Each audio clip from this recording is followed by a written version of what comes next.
Alrighty, Gatekeeper here. Alright, what I have for you today is pretty much something that I would say at least 8 out of 10 people would have just either thrown it away or stripped it down and took the heat sink and maybe a few parts off of it.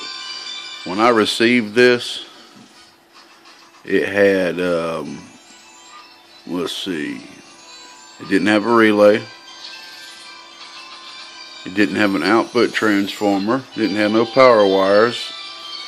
Didn't have any kind of anything in the power section at all. All this has been completely redone. Had a transistor in it, but it was blown. Did not have a resistor right here where that green resistor is. No, wait, it did have that resistor. Which one did not have? This, the feedback circuit.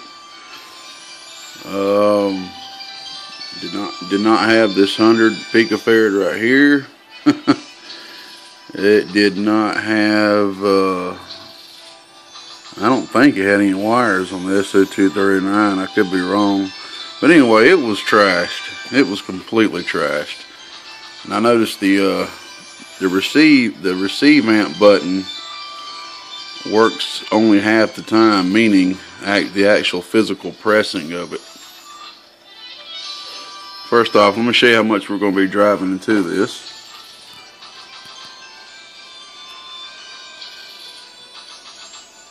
Audio, test, audio.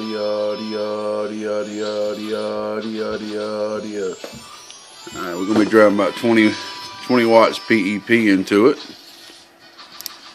Now, let me show you what I'm talking about here. Let's turn this off.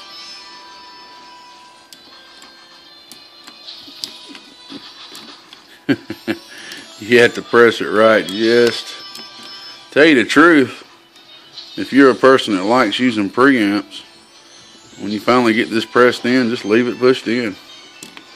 That's the way I look at it.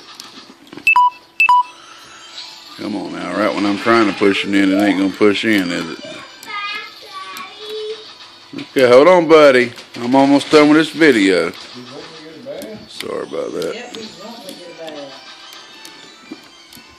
Come on, button. Doing a video now and it ain't pressing. There we go.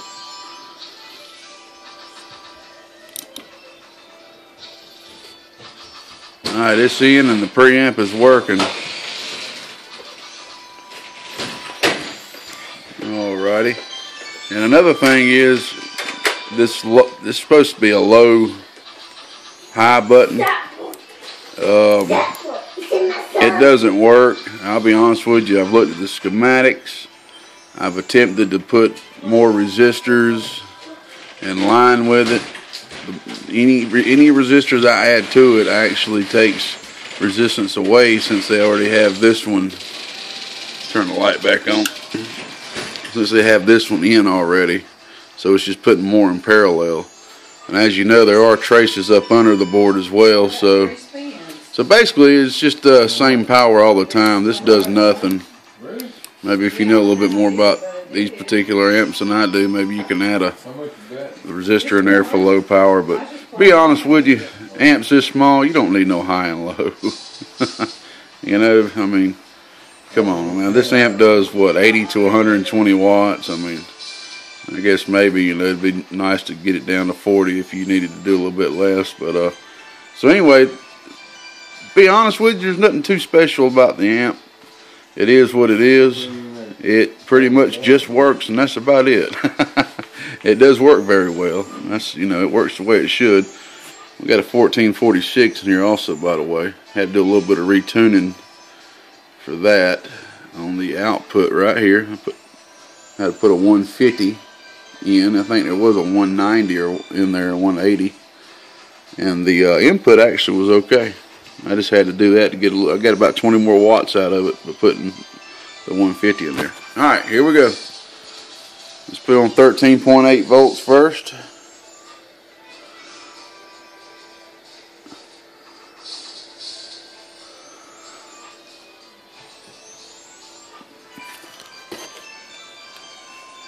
That's what 7 o'clock. Yeah. We get started when you get ready. Oh,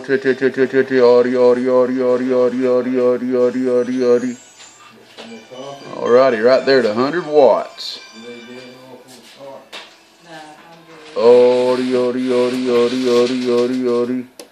Alright, see watch, we'll push the button in.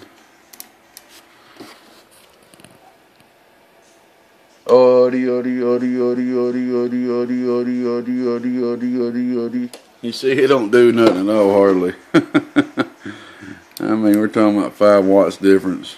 But like I said, I'm only as good as I am. I revived this booger almost back from nothing at all to something at least of working nature. So that's what counts. Let's bust her up to 15 volts. Probably ain't gonna do much more. Gonna look for about the 115, 120 mark. You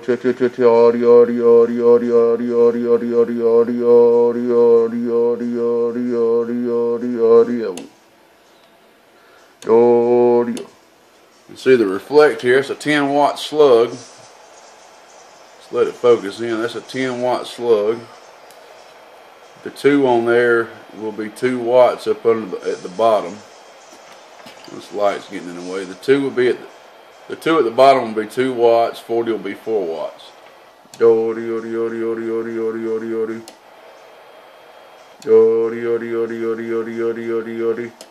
you're looking at about 0.200 milliwatts of reflect, like 3 notches down from half a watt of reflect. So this puppy's all Texas stars are gonna have a little movement, no doubt about that. All Texas stars are gonna have a little movement. The case is not in the best physical shape, as you can see. A little bit of tears here, but as you know, you can go get you brand new buttons, brand new front case, brand new front bezel here. The back, just clean up the back good. I do have a sticker. The sticker's kind of rubbed off on the back. I can send you a sticker. And I mean, I do have all the things here to completely revive this brand new, but to me it just wasn't worth it. It's be good just to sell for a little driver for somebody, you know. If somebody wants to clean it up and put a new front bezel, new switches on it, more power to them. So this will make a decent little driver for somebody that doesn't really care how it looks. Oh man, I ain't gonna definitely say it's trash, but you know, it's just an amp that's been around, man. It needed to be revived, and hopefully somebody done it. I didn't give up on this little puppy right here. The way I look at it, any amplifier out there at least deserves a chance. Gatekeeper said that, we good and gone.